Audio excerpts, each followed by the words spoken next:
അപ്പത്തിനും പുട്ടിനും പറ്റിയൊരു ഈസി കടലക്കറി ഉണ്ടാക്കാം.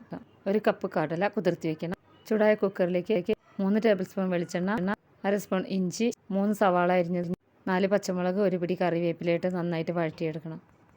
ഇതിലേക്ക് 1 തക്കാളി, കുതിർത്ത് വെച്ച കടല, 1/2 സ്പൂണോളം ഉപ്പും കൂടെ ചേർത്ത് നന്നായി വഴറ്റിയെടുത്ത് 3 കപ്പോളം വെള്ളം കൂടെ ചേർത്ത് നന്നായിട്ടൊന്ന് വിസിൽ വരുന്നവരെ, ഒരു 3 വിസിൽ വരുന്നവരെ നമുക്ക് മീഡിയം ഫ്ലെയിമിലിട്ട് അടച്ചു വയ്ക്കാം. ഒരു മിക്സിയുടെ ജാറിലേക്ക് 1/2 കപ്പ് തേങ്ങ, 1/4 കപ്പ് വെള്ളം ചേർത്ത് അരച്ച് വയ്ക്കാം. 3 വിസിലൊക്കെ പോയി കടല വെന്ത് വന്നിട്ടുണ്ട്. ഇതിലേക്ക് അരച്ച് വെച്ച തേങ്ങാക്കൂട്ടും കൂടെ ചേർത്ത് കൊടുത്ത് നന്നായിട്ടൊന്ന് ഇളക്കി ചെറുതായിട്ടൊന്ന് തിള വരുന്ന സമയത്ത് നമുക്കിത് ഓഫ് ചെയ്ത് വയ്ക്കാം. കടലക്കറി ആയിട്ടുണ്ട്. ഇനി ഒരു ചൂടായ കടായിലേക്ക് 1 ടേബിൾ സ്പൂൺ വെളിച്ചെണ്ണ, കടുക്, ചതച്ച ഉണക്കമുളക്, പെരിഞ്ചീരകപ്പൊടി, 1 പിടി കറിവേപ്പിലയും ചേർത്ത് മൂത്ത് വരുമ്പോൾ കറിയിലേക്ക് ഒഴിച്ചു കൊടുക്കാം. രുചികരമായിട്ടുള്ള മസാലകൾ അധികം ഇല്ലാത്ത കടലക്കറി റെഡി ആയിട്ടുണ്ട്.